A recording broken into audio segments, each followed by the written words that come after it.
Hey, hi, I'm Ethan Payne. It is October 10th, 2024,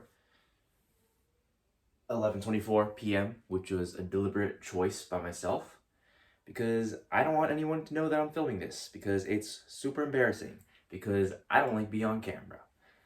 So, welcome to the video.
Hello, me again.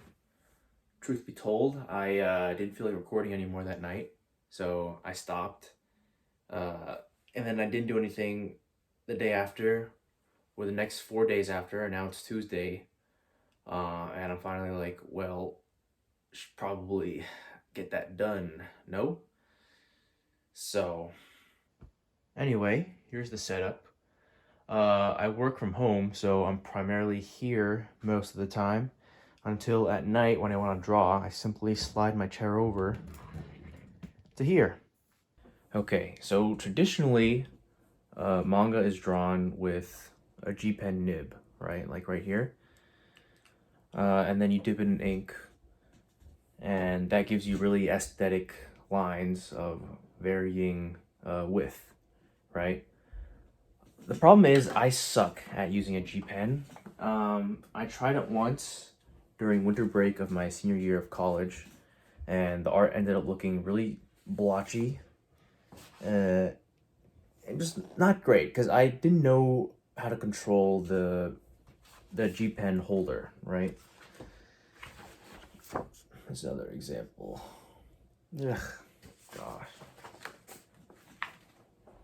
So what I'm using instead are just micron pens. I think typically people would use this just for detailing, but these pens are what I'm most comfortable with, even with the major line art.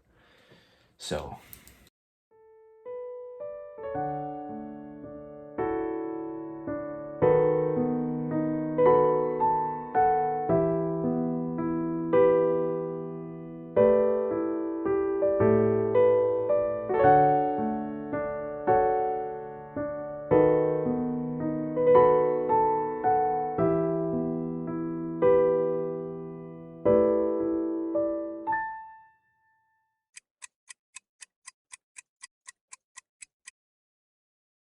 hi, hello. I It is 8:37 in the morning. October, no, I wish it were October. It's November now, late November. Thanksgiving is tomorrow. Um, it's been a while since I recorded anything for this. Uh, in the time between then and now, I finished inking all the pages, and I took everything to Staples to get it scanned. And ever since then, I've been editing each page, adding these halftones, and then making edits for like faces and details in the background that I wasn't happy with before. I can roll quick time lapse there. Yep, I can't see it, but you can. Anyway, uh, we are in the final stretch now. Adding the dialogue, just text in general, and then other details like these music lines. Um, there's a lot to do. I'm trying to finish this all today.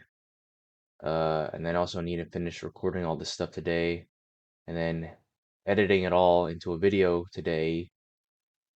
Um, and I need to make dough for donuts for Thanksgiving tomorrow, and I have a meeting at 10, so in an hour and a half for work, and they're probably going to give me some stuff to look over.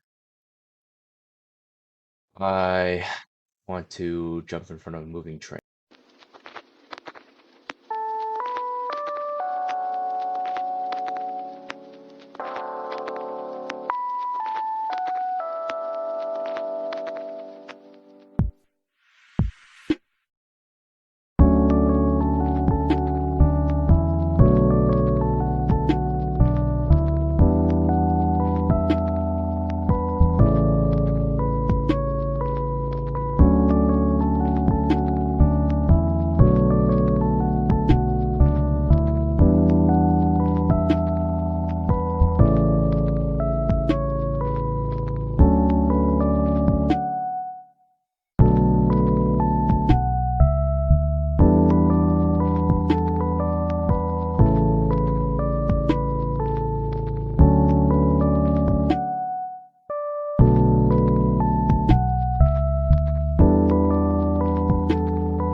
I have reached almost the halfway point, and I've realized that throughout all my recordings, I've done a pretty poor job at introducing what I'm doing, other than the fact that I'm drawing a one-shot manga, which is super vague.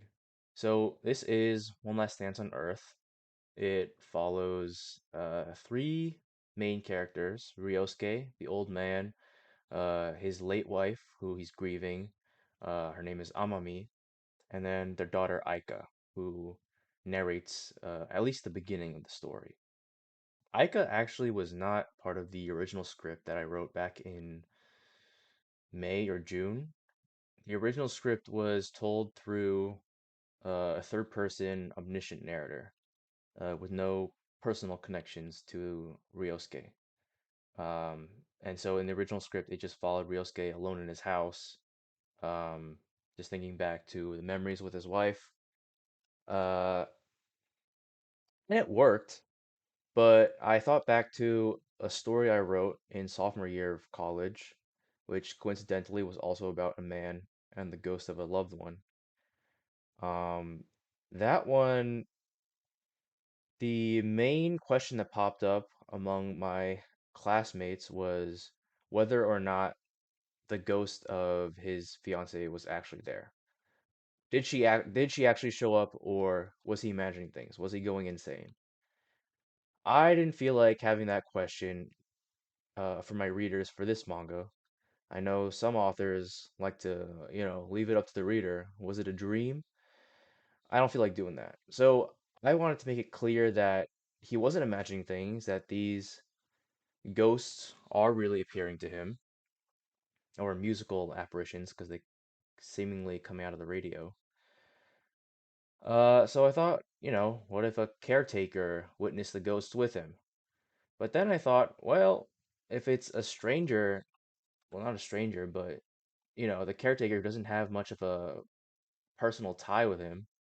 If she sees these ghosts running around the house, isn't she going to be freaked out? So I thought, no, I need someone to narrate the story who witnesses the ghosts too, who also can instinctually understand that the ghosts don't mean any harm. Um, so I decided, well, what if Ryosuke and Amami had a daughter, Aika? So with the addition of Aika, I had to add plenty of other things, including this conversation here, which leads into another discussion between the two characters about, uh, Aika feeling like she has to balance taking care of her father while grieving for her mother. Um, and Ryosuke just is kind of rotting away in his own home. When I first introduced Aika as the narrator, I didn't really change anything other than having her appear in scenes. Um, that doesn't really work because she is a character in her own right, so she does have her own emotions and thoughts about what's going on. So that's why I decided to add these conversations. Another big question that I know people like my mom would ask is, Ethan, where do these ideas come from? And the easy answer is just, oh, it's my imagination. That's what I say when I don't feel like delving into it more, but imagination is always rooted in some sort of reality. So, I'll go through this conversation as an example and then explain my process behind creating it. This is on Ryosuke's birthday, and he decides to step out for some fresh air, and Aika joins him, and she says, "It still hurts." He says, "Yes, it still hurts for me too. I know. I'm sorry I haven't been there for you like I should have been."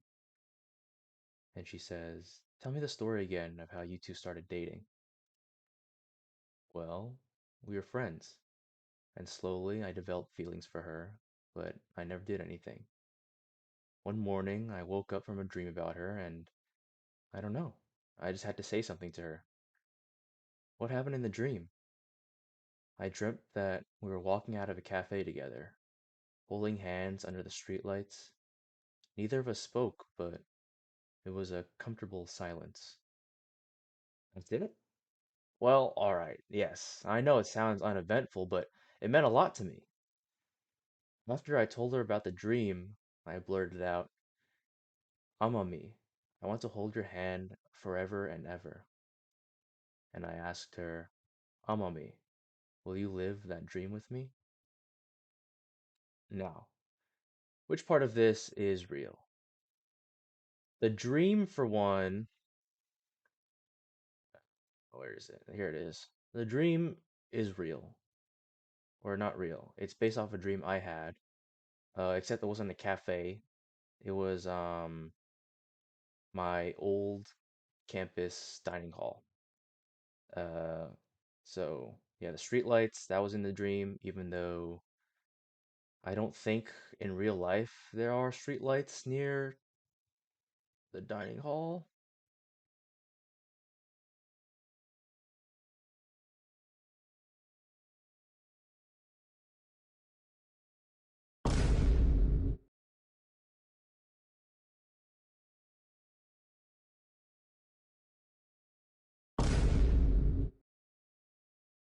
So anyway, um, okay, yeah, I guess the streetlights were there. Well, I changed the dining hall to a cafe because that's kind of well, one, to make it more impersonal to me, and two, the cafe is just kind of like the default romance spot, right? For like first dates. So I went with that. Now the other stuff, what did he say? After I told her about the dream and blurted out, "On me, I want to hold your hand forever and ever." Yeah, these words have never come out of my mouth. Um, one, because I'm pathetic and spineless, and two, because the girl I had a dream about, I barely knew her. I talked to her like twice before I asked her out. So it'd be pretty weird to say this to her. Um, so I decided to change or establish a me and Ryosuke's relationship through this conversation. So it would be less weird than if I had said it to the girl in my dream. And did not say this either, but I did include in the next page a picture of him cringing really, really hard. That one is pretty accurate. That is how I would react if I said the same thing. That is how I react when I think about what I actually said in real life. So, you know, that's a little bit of self-insert right there. Honestly, I don't know how to end the video, so I think I'll call it there.